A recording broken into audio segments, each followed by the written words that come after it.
ಈಗಾಗಲೇ ಸಂಚಾಲಕರು ಸ್ವಾಗತವನ್ನು ಮಾಡುವಂಥ ಸಂದರ್ಭದಲ್ಲಿ ಒಂದು ವಿಚಾರವನ್ನು ಹೇಳಿದರು. ಕಾಪಿಕೋ ಎಂಬಂಥ ಹೆಸರಿನ ಮೂಲಕ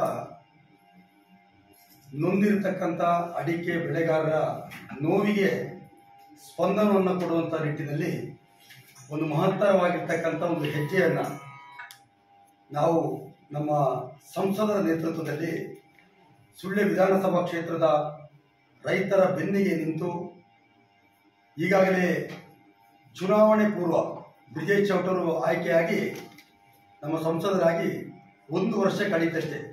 ಅದರ ಹಿಂದಿನ ದಿನಗಳಲ್ಲಿ ಚುನಾವಣೆ ಬರುವಂಥ ಸಂದರ್ಭದಲ್ಲಿ ಅರಂತೋಡು ಮತ್ತು ಮಂಡೆಕೋಲು ಮತ್ತು ಸಂಪಾಜೆ ಭಾಗದಲ್ಲಿ ವಿಶೇಷವಾದಂಥ ಸಭೆಯನ್ನು ಮಾಡುವಂಥ ಸಂದರ್ಭದಲ್ಲಿ ಮಾನ್ಯ ಸಂಸದರು ವಿಶೇಷವಾಗಿ ಆ ಭಾಗದ ರೈತರ ಜೊತೆ ನೇರವಾಗಿ ಮಾತಾಡುವಂಥ ಸಂದರ್ಭದಲ್ಲಿ ಅಲ್ಲಿಯ ರೈತರ ಮನಸ್ಸಿನ ನೋವಿಗೆ ತಕ್ಷಣ ಸ್ಪಂದಿಸಿ, ಜೊತೆಗೆ ಈ ಸಂಚಾಲಕರಾಗಿರ್ತಕ್ಕಂಥ ಸಂತೋಷ್ ಕುತ್ತಮುಟೆ ಅವರು ಕೂಡ ಆ ಭಾಗದ ರೈತರ ಮನಸ್ಸಿನ ಮತ್ತು ಅವರ ನಿಜವಾದ ಬದುಕಿನ ಸಮಸ್ಯೆಯ ಬಗ್ಗೆ ಆ ಸಂದರ್ಭದಲ್ಲಿ ಕ್ಯಾಪ್ಟನ್ ಬ್ರಿಜೇಶ್ ಚೌಟರ್ ಅವರಿಗೆ ಮನವರಿಕೆ ಮಾಡತಕ್ಕಂಥ ಪ್ರಯತ್ನವನ್ನು ಆ ಸಂದರ್ಭದಲ್ಲಿ ಮಾಡಿದರು.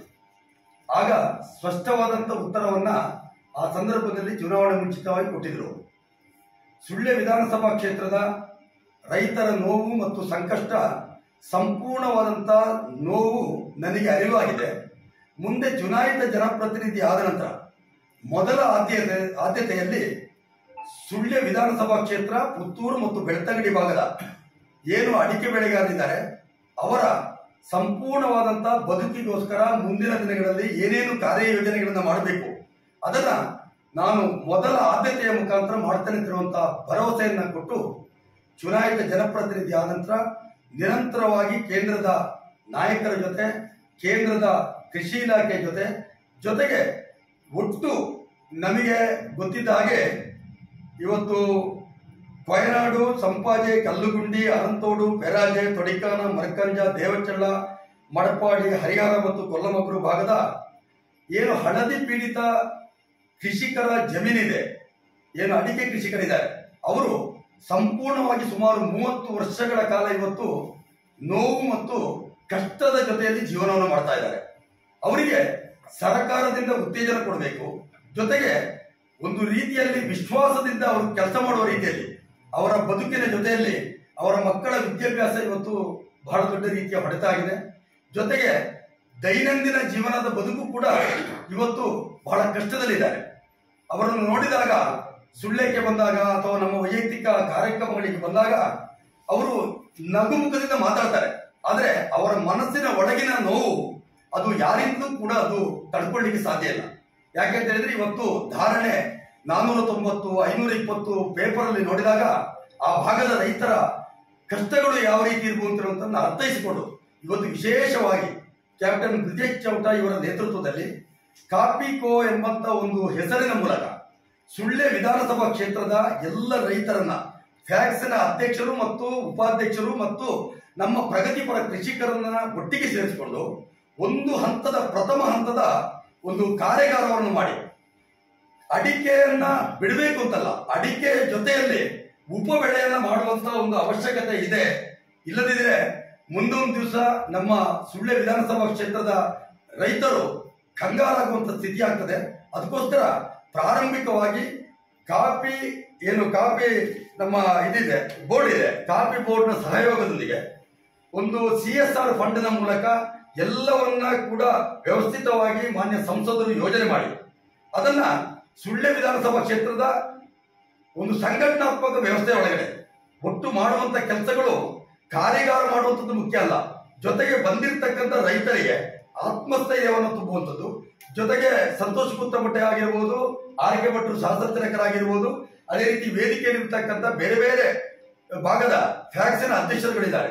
ಮುಂದಿನ ದಿವಸದಲ್ಲಿ ನಮ್ಮ ಫ್ಯಾಕ್ಸಿನ ವ್ಯಾಪ್ತಿಯಲ್ಲಿರ್ತಕ್ಕಂಥ ಏನು ನಮ್ಮ ರೈತಾಪಿ ವರ್ಗ ಇದೆ, ಜೊತೆಗೆ ನಮ್ಮ ಮೆಂಬರ್ಶಿಪ್ ಆಗಿರ್ತಕ್ಕಂಥ ಏನು ನಮ್ಮ ಮೆಂಬರ್ಗಳಿದ್ದಾರೆ, ಅವರಿಗೆ ಕೂಡ ಆಯಾಯ ಭಾಗದಲ್ಲಿ ವರ್ಷದಲ್ಲಿ ಬರ್ತಕ್ಕಂಥ ಆದಾಯದಲ್ಲಿ ಏನಾದರೂ ಒಂದು 2% ನಷ್ಟಾದರೂ ಕೂಡ ಆ ರೈತರಿಗೆ ಬೆಂಬಲವನ್ನು ಕೊಡ್ತಕ್ಕಂಥ ರೀತಿಯಲ್ಲಿ ಅಥವಾ ಸಹಾಯಧನ ರೂಪದಲ್ಲಿ ಅವರಿಗೆ ಕಾಫಿಯನ್ನು ಬೆಳಲಿಕ್ಕೆ ನಾವು ಉತ್ತೇಜನವನ್ನು ಕೊಡುವಂತಹ ರೀತಿಯ ಕೆಲಸ ಕಾರ್ಯಗಳನ್ನು ಮಾಡಬೇಕು ಅಂತ ಸಂಘಟನೆ ಮತ್ತು ಪಾರ್ಟಿಯಿಂದ ಯೋಚನೆ ಮಾಡಿದ್ದೇವೆ. ಆ ಉದ್ದೇಶದ ಮುಖಾಂತರ ಬಹಳ ಉತ್ಸಾಹಿ ತರುಣ ಸಂತೋಷ್ ಕುತ್ತಮಟ್ಟೆ ಅವರು ಒಂದು ಫ್ಯಾಕ್ಸಿನ ಅಧ್ಯಕ್ಷರಾಗಿ ಕಾರ್ಯನಿರ್ವಹಿಸುವ ಜೊತೆ ಒಟ್ಟು ಅಡಿಕೆ ಬೆಳೆಗಾರರ ಸಂಕಷ್ಟಕ್ಕೆ ಸ್ಪಂದಿಸತಕ್ಕಂಥ ರೀತಿಯಲ್ಲಿ ಕೆಲಸಗಳಾಗಬೇಕು ಅನ್ನುವಂಥದ್ದು ನಮ್ಮ ಪಾರ್ಟಿಯ ಕಡೆಯ ಒಂದು ವ್ಯವಸ್ಥೆ. ಆದರೂ ಕೂಡ ನಾನಿವತ್ತು ಎಲ್ಲ ಪತ್ರಕರ್ತರ ಮೂಲಕ ವ್ಯಕ್ತಪಡಿಸುವಂಥದ್ದು ಬರೀ ರಾಜಕೀಯಕ್ಕೋಸ್ಕರ ಈ ಕಾರ್ಯಕ್ರಮ ಮಾಡುವಂಥದ್ದಲ್ಲ. ರಾಜಕೀಯ ರಹಿತವಾಗಿ ನಮ್ಮ ಕ್ಷೇತ್ರದಲ್ಲಿ ಇರ್ತಕ್ಕಂಥ ಎಲ್ಲ ರೈತಾಪಿ ವರ್ಗದ ಜನರು ಕೂಡ ಇದರ ಸದುಪಯೋಗವನ್ನು ಪಡ್ಕೊಳ್ಬೇಕು. ಬಹಳ ವ್ಯವಸ್ಥಿತ ರೀತಿಯ ಒಂದು ಕಾರ್ಯಾಗಾರವನ್ನ ಸುಳ್ಯದ CA ಬ್ಯಾಂಕ್ನಲ್ಲಿ ನಾಳೆ ಸೋಮವಾರ 25ನೇ ತಾರೀಕಿಗೆ 10 ಗಂಟೆಗೆ ಉದ್ಘಾಟನೆ ಮೂಲಕ ಮಾನ್ಯ ಶಾಸಕರು ಮತ್ತು ಸಂಸದರ ಮೂಲಕ ಅದು ಉದ್ಘಾಟನೆಗೊಳ್ಳುತ್ತದೆ.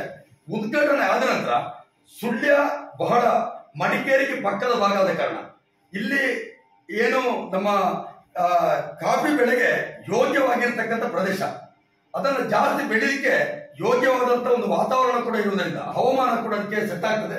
ಹಾಗಾಗಿ ಕಾಫಿ ಬೆಳೆಯನ್ನ ಒಂದು ನಮ್ಮ ಏನು ಉಪಬೆಳೆಯಾಗಿ ತಕೊಂಡು ನಮ್ಮ ಕೃಷಿಕರು ಆರ್ಥಿಕವಾಗಿ ಮೇಲೆ ಬರಬೇಕು ಅನ್ನುವಂಥ ದೃಷ್ಟಿಯಲ್ಲಿ ಈ ಕಾರ್ಯಕ್ರಮವನ್ನು ಮಾಡಿದ್ದೇವೆ. ಹಾಗಾಗಿ ಸುಳ್ಯ ವಿಧಾನಸಭಾ ಕ್ಷೇತ್ರದ ವ್ಯಾಪ್ತಿಯ ಫ್ಯಾಕ್ಟರಿಗಳ ಮೂಲಕ ಒಂದಷ್ಟು ಹೊಸ ನಮ್ಮ ಕೃಷಿಕರನ್ನ ಈಗಾಗಲೇ ಎನ್ರೋಲ್ಮೆಂಟ್ ಮಾಡುವಂತ ಕೆಲಸವನ್ನು ಕೂಡ ಮಾಡಿದ್ದೇವೆ. ಎನ್ರೋಲ್ ಮಾಡಿರುವಂತವರು ಬರ್ತಾರೆ. ಅದಲ್ಲದೆ ಕೂಡ ಬಹಳ ದೊಡ್ಡ ರೀತಿಯ ವ್ಯಾಪಕವಾಗಿ ಕೃಷಿಕರು ಈ ಒಂದು ಕಾರ್ಯಾಗಾರದ ಒಂದು ಸದುದ್ದೇಶವನ್ನ ಇದೆ. ಅದನ್ನ ಸಂಪೂರ್ಣವಾಗಿ ತಾವೆಲ್ಲರೂ ಕೂಡ ಉಪಯೋಗ ಪಡೆದುಕೊಳ್ಬೇಕು. ಮುಂದೆ ಕಾಫಿ ಬೋರ್ಡ್ನಲ್ಲಿ ಯಾಕೆಂದ್ರೆ ಇದು ಸುಳ್ಯ ವಿಧಾನಸಭಾ ಕ್ಷೇತ್ರವನ್ನ ಕಾಫಿ ಬೆಳೀಲಿಕ್ಕೆ ಯೋಗ್ಯ ಅಂತ ಹೇಳುವಂತ ರೀತಿಯ ಸರ್ಟಿಫಿಕೇಟ್ ಕೂಡ ಮಾಡಬೇಕಾಗ್ತದೆ. ಮಾಡದಿದ್ರೆ ಸರ್ಕಾರದ ಸವಲತ್ತುಗಳು ಸಿಗುವುದು ಕಷ್ಟ ಆಗ್ತದೆ. ಹಾಗಾಗಿ ನಿಮ್ಮ ಪಾಲ್ಗೊಳ್ಳುವಿಕೆ ಮೂಲಕ ದೊಡ್ಡ ರೀತಿಯಲ್ಲಿ ಆ ಒಂದು ಕಾರ್ಯಕ್ರಮದ ಯಶಸ್ಸಿಗೆ ಸಹಕಾರವನ್ನು ಮಾಡಬೇಕು. ಅದಕ್ಕೋಸ್ಕರ ಪತ್ರಿಕಾ ಮಾಧ್ಯಮದ ಎಲ್ಲ ಬಂಧುಗಳು ಕೂಡ ಇದಕ್ಕೆ ಬಹಳ ಒತ್ತು ಕೊಟ್ಟು ನಿಮ್ಮ ಪ್ರಚಾರದ ಮೂಲಕ ಕೂಡ ರೈತರು ಹೆಚ್ಚು ಪಾಲ್ಗೊಳ್ಳುವಂತೆ ಸಹಕಾರವನ್ನು ಮಾಡಬೇಕು. ಈ ಒಂದು ಸಂದರ್ಭದಲ್ಲಿ ಕಾಫಿ ಬೆಳೆಯ ಬಗ್ಗೆ ಕೂಡ ಈಗಾಗಲೇ ಸಂಚಾಲಕರು ಮತ್ತು ಸಹ ಸಂಚಾಲಕರು ಒಳ್ಳೆ ರೀತಿಯಲ್ಲಿ 10-20 ವರ್ಷಗಳ ಕಾಲ ಕಾಫಿ ಬೆಳೆಯುವ ಒಂದು ಕೆಲವು ಗುತ್ತಿಗಾರ ಭಾಗ ಅಥವಾ ಹರಿಹರ ಭಾಗದಲ್ಲಿ ಕೆಲವರು ಉತ್ತಮವಾಗಿರ್ತಕ್ಕಂಥ ಕೃಷಿಯನ್ನ ಮಾಡಿಕೊಂಡಿದ್ದಾರೆ. ಈಗ ಒಳ್ಳೆ ರೀತಿಯ ಪ್ಲಾಂಟೇಶನ್, ಅದರ ಒಳಗಡೆ ಅವರ ಜಾಗಕ್ಕೆ ಹೋದಾಗ ನಾವು ಮಡಿಕೇರಿ ಪ್ರದೇಶದಲ್ಲಿ ಇದ್ದೇವೆ ಅಂತ ಹೇಳುವಂತ ರೀತಿಯ ಭಾವನೆ ಆಗ್ತಾ ಇದೆ. ಆ ರೀತಿಯ ಭಾಗಗಳು ಕೂಡ ಇದೆ. ಹಾಗಾಗಿ ನಮ್ಮ ರೈತರು ವಿಶ್ವಾಸದಿಂದ ಕೆಲಸ ಮಾಡಲಿಕ್ಕೆ ಈ ಮಾನ್ಯ ಸಂಸದರ ಮೂಲಕ ನಡೆಯತಕ್ಕಂಥ ಒಂದು ಕಾರ್ಯಾಗಾರದಲ್ಲಿ ತಾವೆಲ್ಲರೂ ಕೂಡ ಪಾಲ್ಗೊಂಡು ಈ ಕಾರ್ಯವನ್ನು ಯಶಸ್ವಿಗೊಳಿಸಬೇಕು ಅಂತ ಈ ಸಂದರ್ಭದಲ್ಲಿ ಮಾಧ್ಯಮದ ಮೂಲಕ ನಾನು ವಿನಂತಿಯನ್ನು ಮಾಡಿಕೊಳ್ತಾ ಇದ್ದೇನೆ.